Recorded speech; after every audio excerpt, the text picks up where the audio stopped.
Welcome back to our JH TV channel. ఎవరైతే మన యొక్క ఛానల్ని మొదటగా చూస్తున్నారో మన యొక్క ఛానల్ని సబ్స్క్రైబ్ చేసుకోండి. ఈరోజు వీడియోలో భాగంగా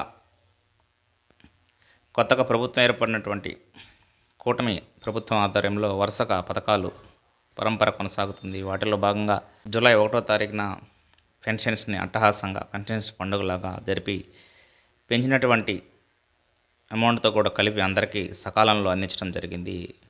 మొదటి స్టెప్ను సక్సెస్ సాధించారు. ఇంకా రెండో పథకంలో భాగంగా జూలై నెలలో అమలు చేయబోయేటువంటి అంతకుముందు వైఎస్ఆర్సీపీ కాంగ్రెస్ పార్టీలో ఉన్నప్పుడు రైతు భరోసా కింద వచ్చేటువంటి ఈ పథకం దాదాపు 13,500 ఇచ్చేటువంటి వాళ్ళు కొత్త ప్రభుత్వం వచ్చిన తర్వాత కూటమి ప్రభుత్వం వాళ్ళకి హామీల్లో భాగంగా 20,000 రూపాయలు ఇస్తామని వాళ్ళు హామీలలో తెలియజేశారు. దాంట్లో భాగంగానే ఏదైతే 20,000 రూపాయలు ఉందో ఈ 20,000లో 6,000 రూపాయలు సెంట్రల్ గవర్నమెంట్ యొక్క పరిధిలో ఉంటుంది. ఆ సెంట్రల్ గవర్నమెంట్లో ఉన్నటువంటిది సంవత్సరానికి 3 విడతల వాళ్ళు 3 సీజన్లలో వేస్తారు.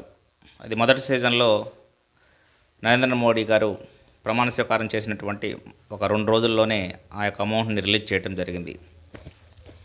ఇంకా ప్రస్తుతానికి రాష్ట్రాల వాటాలో ఉన్నటువంటి మిగతా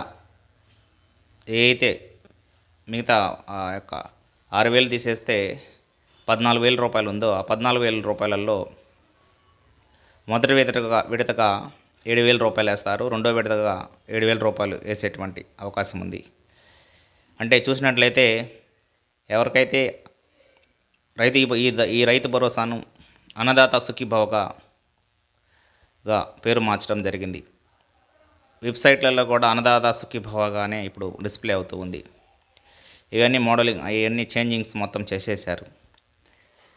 తర్వాత వచ్చేసి వెబ్ ల్యాండింగ్ కూడా అందరూ చేయించుకోవాలి. వెబ్ ల్యాండింగ్ అంటే మీ యొక్క ఈ క్రాప్కు సంబంధించినటువంటి ఈకేవైసీ కానీ లేకపోతే ఏదైతే ఉందో మీ యొక్క పొలానికి సంబంధించినటువంటి అడంగులు 1BE ఇవన్నీ ఆన్లైన్లో ఉండే విధంగా చూసుకుంటే ఇవన్నీ డిస్ప్లే అయినట్లయితే మీకు వెబ్ ల్యాండింగ్ పూర్తవుతుంది. తర్వాత వచ్చేసి ఆధార్ లింకప్ మరియు అకౌంట్ నెంబర్ లింకప్ ఇవన్నీ చేసుకున్నట్లయితే మీరు ఎలిజిబిలిటీలో ఉంటారు. లేకపోతే అప్లై చేసే సమయంలో కూడా మీరు రిజెక్ట్ చేసేటువంటి అవకాశాలు ఉంటాయి. అప్పుడు వచ్చేటువంటి పథకం కూడా ఆగిపోయే సూచనలు ఉంటాయన్నమాట. అందుకని ముందుగానే అప్లై చేసే ముందే ఏదైతే సంబంధించినటువంటిది ఏదైతే వెబ్ ల్యాండింగ్ కానీ దాని యొక్క ఆధార్ లింకప్ కానీ దాని తర్వాత బ్యాంక్ అకౌంట్ లింకప్ కానీ అన్నీ చూసుకొని అప్లై చేసినట్లయితే ఒకసారిగా అమౌంట్ కానీ పడినట్లయితే ఆటోమేటిక్గా ప్రభుత్వం ఉన్నటువంటి 5 సంవత్సరాల కాలంలో మీకు ఆటోమేటిక్గా మీ అకౌంట్లలో పడిపోయి జమ అయ్యేటువంటి పరిస్థితులు ఉంటాయి. అందువల్ల జాగ్రత్తగా అప్లై చేసే ముందే అన్నీ జాగ్రత్తగా చేసినట్లయితే మీకు ఎటువంటి ఇబ్బంది ఉండేటువంటి అవకాశం ఉండదు. ఆగస్టు మంత్లో మనకి నెక్స్ట్ మంత్లో ఈ యొక్క పథకానికి సంబంధించినటువంటి 7,000 రూపాయలు వేసేటువంటి అవకాశాలు మెండుగా కనిపిస్తున్నాయి. ఎందుకంటే ఇప్పుడే ఎవరైతే రైతులు ఉన్నారో వాళ్ళు ఇప్పుడు పెట్టుబడి సహాయంగా ఈ జూలై ఆగస్టులో మంత్లో కానీ మనం అందించినట్లయితే వాళ్ళకు ఏదైనా ఉపయోగపడుతుంది.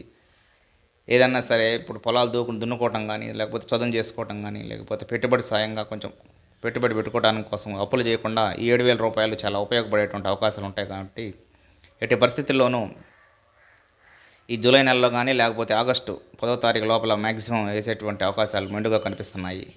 అంటే దీన్ని బట్టి చూసినట్లయితే మోడీ వేసినటువంటి 2,000 రూపాయలు ఆంధ్రప్రదేశ్ ప్రభుత్వం వేయబోయేటువంటి 7,000 రూపాయలు ఈ రెండు కలుపుకున్నట్లయితే 9,000 రూపాయలు పంట సహాయంగా అందేటువంటి అవకాశాలు ఉన్నాయి. వీటిని సద్వినియోగం చేసుకున్నట్లయితే బయట కూడా అప్పులు చేయకుండా బ్యాంకుల దగ్గర కూడా లోన్స్ తీసుకోవడానికి కూడా వాళ్ళ చుట్టూరు తిరుగుతూ ఉంటుంటారు. పెట్టుబడి సహాయం కింద కొంచెం ఆసరాగా ఉండేటువంటి అవకాశం ఉంది. ఏదేమైనా సరే వీటికి సంబంధించినటువంటి ఏవైతే పెండింగ్ ఉన్నాయో ఏదన్నా కొంచెం బ్యాంక్ అకౌంట్ లింకప్ కానీ లేకపోతే ఏదైనా వెబ్ ల్యాండింగ్ విషయాలు ఉన్నా కానీ ఇవన్నీ క్లియర్ చేసుకొని ఈ మంత్ ఎండింగ్ లోపల జూలై ఎండింగ్ లోపల ఇవన్నీ చేసుకొని అప్లై చేసినట్లయితే ఆగస్టు 10 లోపల మీకు పడేటువంటి అవకాశం ఉంది. ఈ వీడియో కానీ మీకు నచ్చినట్లయితే లైక్ చేయండి, షేర్ చేయండి, సబ్స్క్రైబ్ చేయండి. థ్యాంక్ యూ అని ఉండాలి.